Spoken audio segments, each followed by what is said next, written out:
ஏய் ஏய் மெதுவா தின்றா விக்கி சாக போற.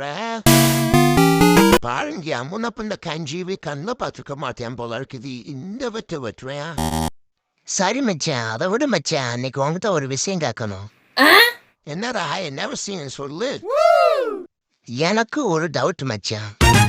இந்த யூடியூப்ல எல்லாம் சமையல் வீடியோ போடுறாங்க இல்லையா? ஆமா, நீ எதுக்கு அதெல்லாம் பாக்குற? சமைக்க போறியா? டாபிக்கே மாத்தலாம் மச்சான். சொல்ல முடியா விஷயத்த? சரிடா சொல்றா, என்னடா விஷயம்? அடுப்பில் வானலியை வைக்கவும் சொன்னாங்க மச்சான். அதுக்கப்புறமா சிக்கனை போடவும் தயிரை கலக்கவும் அப்படின்னு சொல்லிட்டாங்க மச்சான். ரெண்டாவது பார்த்தா 4 பச்சை மிளகாயை சேர்த்துக்கொள்ளவும். இது காரத்துக்காக அல்ல, வாசனைக்காகன்னு சொல்றான் மச்சான். அப்ப பச்சை மிளகாய் எல்லாம் காரத்துக்காக சேர்க்கறது இல்லையா மச்சான்? இப்ப எல்லாம் வாசனைக்காக சேர்க்க ஆரம்பிச்சுட்டாங்க.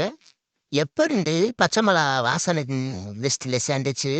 ஒண்ணுமே புரியல மச்சான் எனக்கு. அப்ப பச்சை மிளகா சேர்த்தா வாசனை தான் அடிக்குமா, காரம் வராதா?